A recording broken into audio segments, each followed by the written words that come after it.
Le privé est désormais reconnu comme un moteur clé de l'essor national, notamment depuis la publication de la résolution numéro 68 du Politburo du parti sur le développement du secteur. Celle-ci marque l'ouverture d'une nouvelle ère de croissance durable et globale de l'économie de marché à orientation socialiste du Vietnam. Tel est le thème de l'hebdomadaire Le Courrier du Vietnam numéro 22. La résolution numéro 68 du Politburo marque un tournant décisif en reconnaissant le secteur privé comme pilier central du développement économique du Vietnam. Suite à cette promulgation, le secrétaire général du parti, To Lam, a publié un rang d'articles sur ce sujet, qui approfondit cette orientation en liant pensée marxiste, léniniste et expériences internationales. Le dirigeant affirme que la propriété privée, bien régulée, peut accélérer la construction du socialisme. Il plaide pour une réforme institutionnelle ambitieuse, incluant une loi spécifique sur le secteur privé et un comité de pilotage national afin de garantir un environnement équitable et stimulant. Cette nouvelle vision, résolument moderne, place l'entrepreneuriat au cœur de la croissance, de l'innovation et de l'inclusion. Elle constitue une dynamique puissante pour propulser le Vietnam vers un développement durable et prospère. Dans ce numéro, Trần Sĩ Chương, expert en économie, et le docteur Phạm Mạnh Hùng, professeur à l'Université d'économie relevant de l'Université nationale de Hanoï, analyse également les voies pour un Vietnam innovant et autonome. Il prône une percée, l'un par la valorisation des forces intérieures, l'autre par une réforme profonde de la recherche et du développement. Les experts constatent que le Vietnam dispose d'atouts importants mais doit surmonter des défis comme le changement climatique, le manque d'innovation et des mécanismes administratifs rigides. Une transformation réussie repose sur un écosystème agricole moderne, l'interaction technologique et une meilleure synergie entre entreprises, recherche et formation. À condition de réformer son système de R&D et de mobiliser ses ressources internes, le Vietnam peut devenir une économie innovante, autonome et compétitive. Ce numéro prend l'exemple de VinFast, constructeur automobile vietnamien, qui vise à porter le taux de composants locaux de ses véhicules électriques à 84% d'ici 2026, en développant notamment la production nationale de batteries. Cette stratégie s'inscrit dans une volonté de durabilité, de souveraineté industrielle et de croissance verte. Malgré des défis liés à la pénurie de fournisseurs locaux, VinFast poursuit son expansion internationale tout en renforçant ses capacités de production en Asie. Sa reconnaissance par TAM comme l'une des meilleures entreprises d'Asie-Pacifique souligne son engagement en faveur de l'innovation, de la durabilité et de la satisfaction des employés. Pour lire les articles complets ou en explorer d'autres sur divers sujets, feuilletez les pages de l'hebdomadaire Le Courrier du Vietnam numéro 22 ou consultez le site web lecourrier.vn.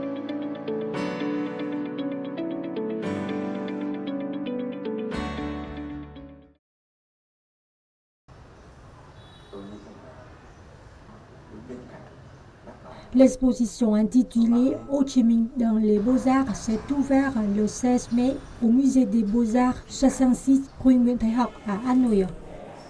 Elle présente 60 œuvres sélectionnées parmi des centaines de créations de peintres, sculpteurs et artisans vietnamiens et étrangers, utilisant diverses techniques et matériaux. Les œuvres illustrent des moments importants de la vie, des activités et de la carrière révolutionnaire du président Ho Chi Minh.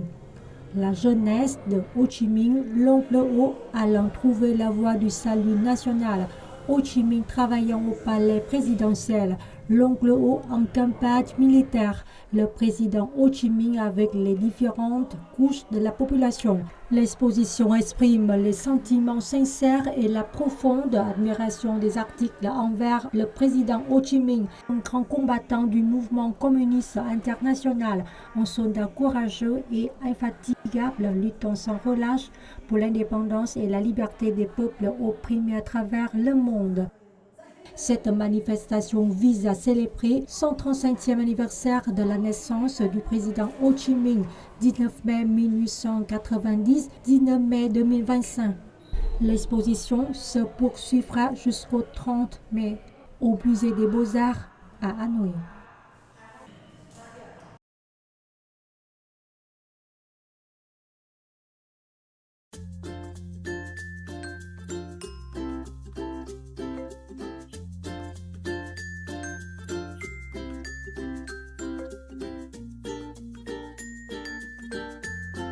Le Festival des orchidées s'est récemment tenu à Ho Chi Minh Ville sous le thème Le train multicolore. L'événement a réuni environ 200 artisans floraux et horticulteurs de tout le pays, présentant plus de 39 000 orchidées de toutes sortes. Le festival a également accueilli des artisans internationaux, notamment venus du Royaume-Uni et d'autres pays, offrant une précieuse opportunité d'échange et de connexion internationale dans le domaine de l'horticulture ornementale. L'espace d'exposition a été conçu de manière originale, s'inspirant de l'image de deux trains Tongya, unification partant de Hanoï et de Saigon, ancien nom de Ho Chi Minh Ville, symbole du désir de paix et d'unification nationale. Le festival est divisé en 6 gares fleuries, représentant les régions du Nord, du Sud et des hauts plateaux du Centre, chacune mettant en valeur un message écologique et culturel propre à sa région. En plus des stands d'exposition, le concours national d'orchidées a attiré près de 600 variétés provenant de 100 jardins différents. Les organisateurs ont également aménagé une zone dédiée aux orchidées primées. Des activités interactives comme la teinture florale, l'art floral ou encore la plantation d'orchidées ont rencontré un franc succès auprès du public, notamment des jeunes, contribuant à faire naître et développer la passion autour des orchidées.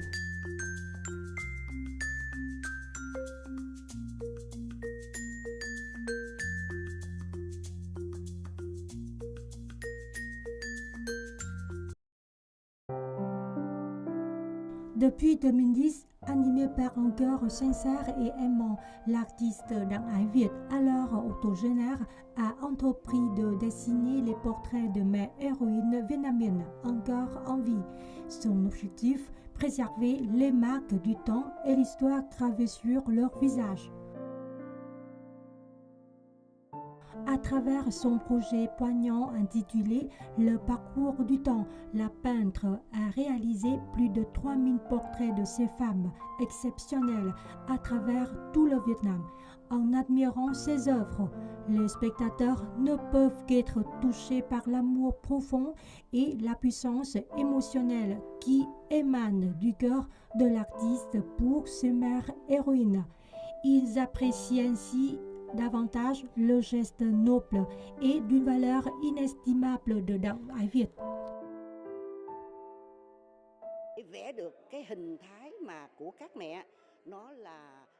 Pour dessiner la figure de ces mères héroïnes, je dis toujours que je travaille avec mes sentiments et non avec ma seule technique.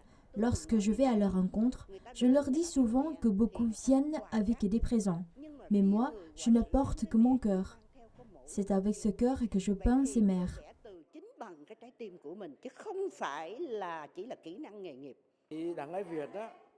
Đặng Ái Việt n'est pas seulement une artiste talentueuse et dévouée, elle possède une détermination hors du commun.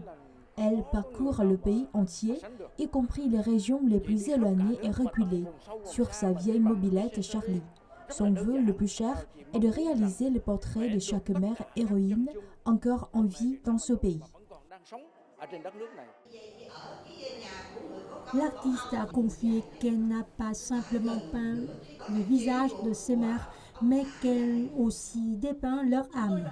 Ces quelques 3000 portraits sont autant d'histoires émouvantes, des sacrifices immenses et des contributions inestimables de ces femmes dans la lutte pour l'indépendance et la liberté du Vietnam. C'est le fruit d'un travail artistique sérieux, admirable et d'une efficacité remarquable.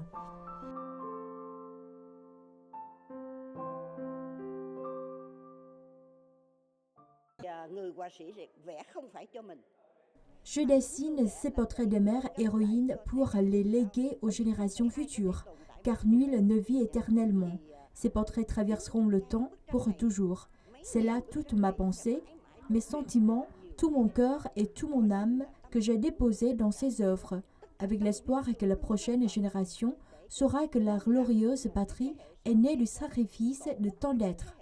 Et ceux qui se sont sacrifiés étaient les enfants de ces mères héroïnes.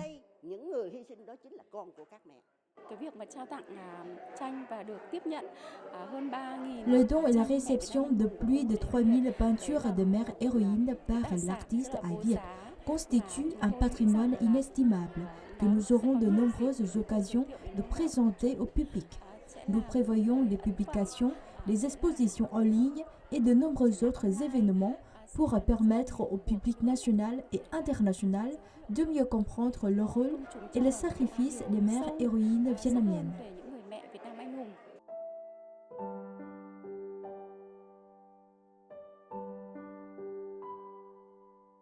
Pour la peintre à Viet, son voyage à la rencontre de ses mères est un voyage vers l'amour de la vie. Elle n'a pas seulement créé, exposé et présenté ses œuvres au public, mais elle en a également offert un nombre significatif à plusieurs musées, dont une grande partie au musée des femmes du Vietnam, afin qu'elles soient conservées et exposées.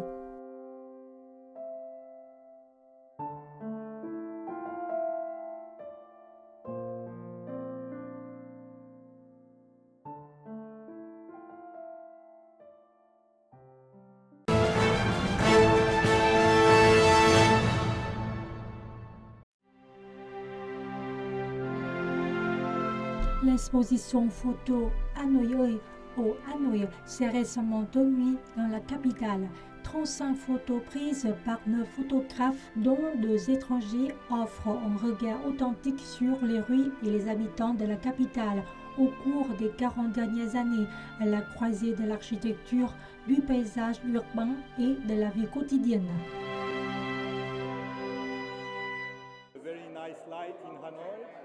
Parmi les photos exposées, certaines datent des années 1990, tandis que d'autres ont été prises l'année dernière.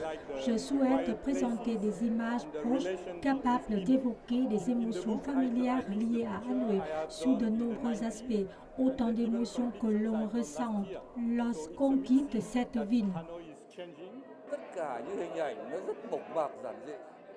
Toutes les images de Hanoï sont empreintes de rusticité, de simplicité et de quotidienneté.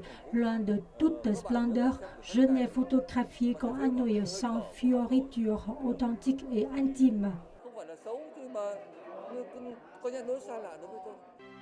Lors de l'exposition, un livre photo intitulé Hanoï, édité par le photographe Nicolas Corny, a été lancé.